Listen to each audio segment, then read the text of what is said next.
नमस्कार दोस्तों, काशिफ की कहानियाँ चैनल में आपका स्वागत है।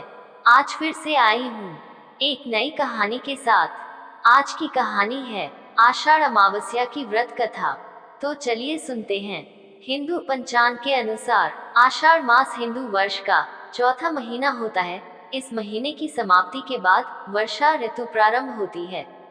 धार्मिक रूप से अमावस्या तिथि को अत्यधिक महत्वपूर्ण माना गया है। साथ ही आषाढ़ अमावस्या को दान पुण्य व पितरों की आत्मा की शांति के लिए किए जाने वाले धार्मिक कार्य विशेष फलदायी माने जाते हैं। यह अमावस्या किसानों के लिए भी विशेष महत्व रखती है, क्योंकि इस दिन हल और खेती में उपयोग होने वाले उपकरणों की पूजा की जाती है। इसलिए इसे हलहारिणी अमावस्या भी कहा जाता है। अमावस्या तिथि पर कई लोग अपने पितरों को प्रसन्न करने के लिए श्राद्ध कर्म करते हैं। इस दिन पितृ तर्पण, नदी स्नान और दान पुण्य आदि करना ज्यादा फलदायी माना जाता है। इतना ही नहीं, ये तिथि पितृदोष से मुक्ति दिलाने में सहायक मानी गई है। अतः पितृ कर्म के लिए ये तिथि बेहद शुभ मानी जाती है। तो आइए सुनते हैं आषाढ़ अमावस्या की व्रत कथा। एक समय की बात है, एक ब्राह्मण अपनी पत्नी के साथ रहता था। वो दोनों ही भगवान विष्णु के बहुत बड़े भक्त थे। दोनों प्रतिदिन अपना ज्यादातर समय भगवान के ध्यान और पूजा पाठ में बिताते थे। ब्राह्मण का घर धन धान्य से भरा हुआ था, किंतु संतान न होने के कारण ये दंपति अत्यंत दुखी रहता था। एक दिन ब्राह्मण ने अपनी पत्नी से कहा कि मैं तपस्या करने के लिए वन में जा रहा हूँ। इसके बाद वह भगवान पर भरोसा और संतान की कामना लेकर वन में तपस्या करने के लिए चला गया। ब्राह्मण को कठोर तपस्या करते हुए कई वर्ष बीत गए, लेकिन उसे फल की प्राप्ति नहीं हुई। अंत में हार मानकर ब्राह्मण ने अपने जीवन को समाप्त करने का निर्णय लिया। अपने जीवन समाप्त करने के बारे में सोचकर उसने पेड़ की डाली पर फांसी का फंदा डाल दिया और अपने गले पर बांधने लगा।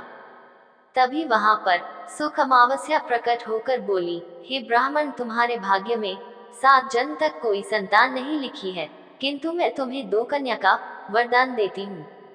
तुम अपनी एक कन्या का नाम अमावस्या रखना और दूसरी का नाम पूनम रख देना। तुम अपनी स्त्री से कहना कि वह 1 वर्ष तक सुख अमावस्या का व्रत रखे और अमावस्या के दिन 1 कटोरी चावल भरकर उस पर दक्षिणा रखकर दान कर दे। सुख अमावस्या की बातें सुनकर ब्राह्मण घर आया और ये पूरा वृतांत उसने अपनी पत्नी को सुनाया। सुख अमावस्या के आदेश अनुसार ब्राह्मणी ने व्रत रखना आरंभ कर दिया। कुछ दिनों बाद ब्राह्मण के घर 2 कन्याओं ने जन्म लिया, जिसमें से एक कन्या का नाम अमावस्या और दूसरी का नाम पूनम रखा गया। जब ब्राह्मण की दोनों बेटियां बड़ी हुई तो ब्राह्मण ने उनका विवाह कर दिया। बड़ी बहन अमावस्या धार्मिक प्रवृत्ति की थी। वह काफी समय भगवान की पूजा और धर्म कर्म में व्यतीत करती थी। इसके विपरीत पूनम भगवान को बिल्कुल भी नहीं मानती थी। बड़ी बहन अमावस्या के घर में सुख समृद्धि का भंडार था, पर छोटी बहन के घर में दरिद्रता छाई थी। जब बड़ी बहन अमावस्या को अपनी छोटी बहन पूनम के बारे में पता चला कि वो बहुत दुखी है, तब अमावस्या अपनी बहन के लिए ढेर सारा सामान लेकर उससे मिलने गई। छोटी बहन के घर पहुंचकर अमावस्या ने उसे 1 वर्ष तक सुख अमावस्या का व्रत करने की सलाह दी।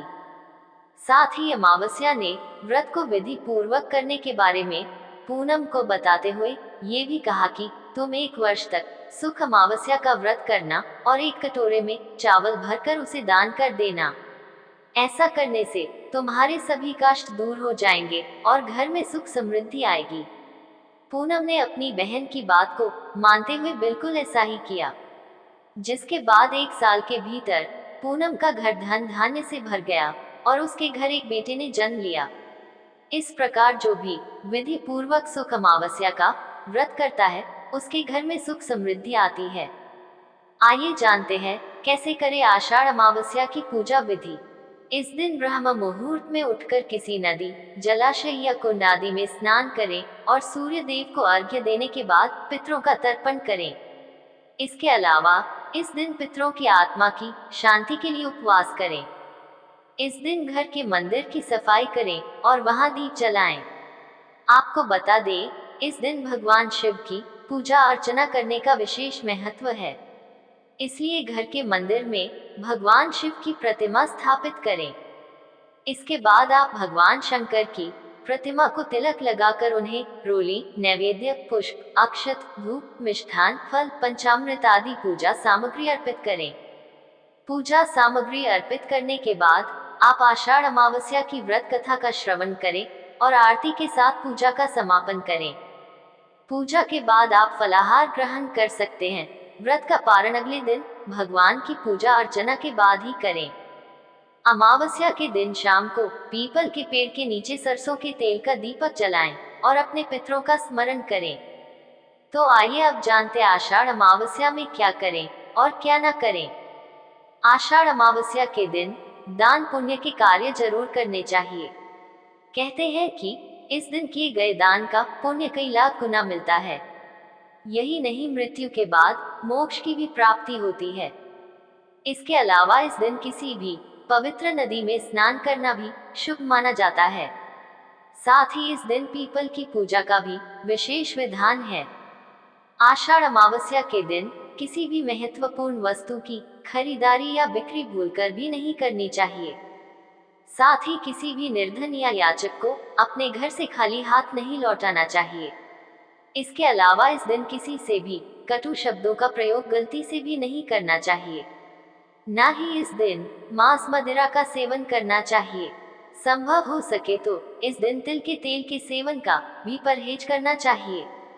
इस प्रकार आषाढ़ अमावस्या की ये व्रत कथा पूरी होती है। कहानी पसंद आए तो चैनल को लाइक और सब्सक्राइब करें। जय श्री कृष्णा, राधे राधे।